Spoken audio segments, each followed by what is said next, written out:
説話好奇怪㗎，男女方程式裏邊咧，即係如果男士如果即係我哋講緊40到50來歲，其實可以去到70歲都有嚟㗎。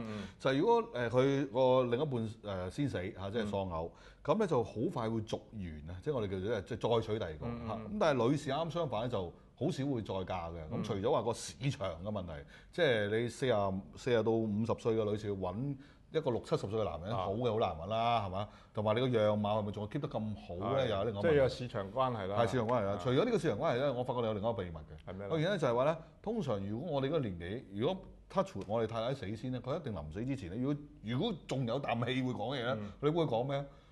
快啲娶過第二個啦！你快啲娶啦咁啊咁。咁冇？係通常會咁樣講。但係男人如果我哋呢個年紀咁死咧，就好少同我老婆講話，你快啲嫁第二個冇喎，我哋唔會咁講喎，係咪啊？即係點解？只話好好照顧啲仔女啊咁啊係咪？即係咪男人自私，女人大方？係咪女人大方啲咧？嚇，其實唔係，其實因為咧，我女友臨死都死得唔安樂，就覺得你生前你煮碗麵都唔得，咪煮碗麵俾我食都梗死我！我照顧你啊咁耐啊，大佬，我死咗邊個照顧你啊？所以咪快啲叫你快啲娶嗰個啊！男人唔係啊嘛，個老婆照顧得自己咁咪好，咁咪冇乜所謂啊！不過世界變㗎啦，而家可能啲咩80後嗰啲係啦，就開始就啱調轉㗎啦，男人照顧女人㗎啦。嗰啲80後啊，我講我哋呢一代嗰啲啊，即係咁啊，好慘我都見到。即係其實可能真係反映出咧個現實狀況係咩咧？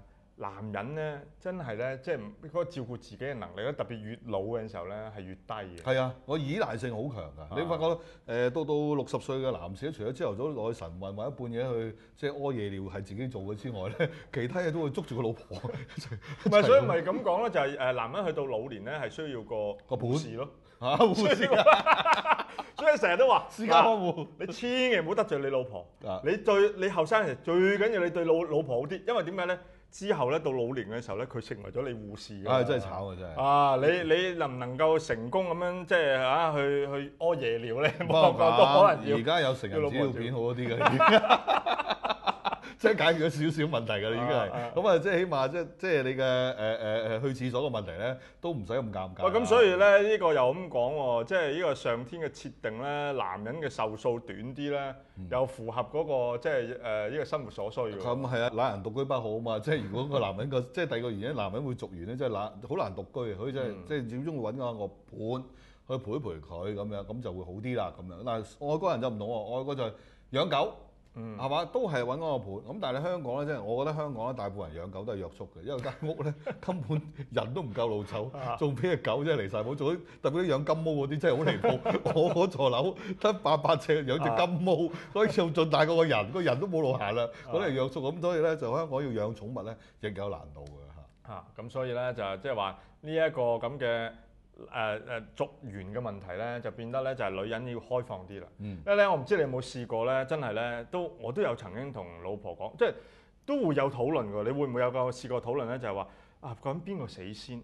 應該邊個死先會好啲咧？你以為咧？我老婆話：如果你愛我，你應該咧就我死先，你死遲啲。照顧晒我一生一世，你先死咁啊！咁所以就係好多時有啲咁嘅討論啊，即係話咧呢個討論咧，有時咧就而家仲落柯打話我女一日未嫁唔好死啊！知唔知啊？真係慘啊！真係。女人呢種講法咧，其實有少少違反邏輯㗎，唔係少少係極之違反邏輯嘅，因為大家都知道呢樣嘢唔係我哋決定到㗎嘛。咁啊係，咁啊講緊願望啫，唔係，其實都有㗎。佢話做多啲運動啦，咁點啊？做多啲運動，死快啲咯！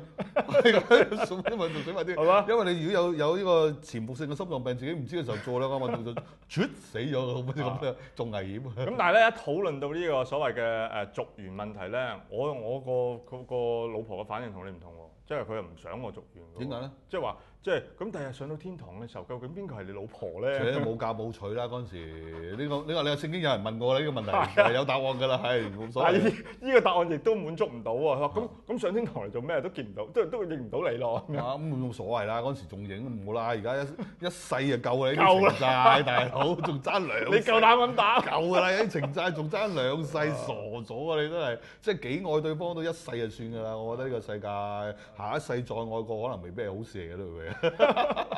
喺天堂咁多嘢咁靚，係嘛？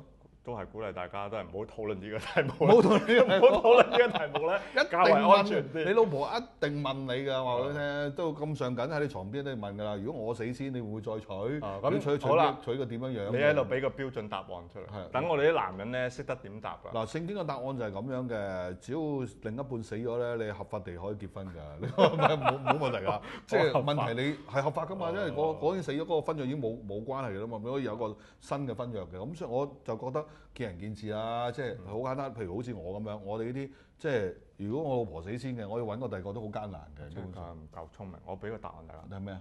梗係死都話我唔會再娶㗎啦。哦，梗佢死咗都唔知係嘛？到時先算佢死咗都唔知啊！即係你真係哇！你即係呢啲叫呃死人啊！你明唔明啊？即係呃到佢死為止，呢啲真係我覺得真係勁啊！呢啲咁真係先係愛啊！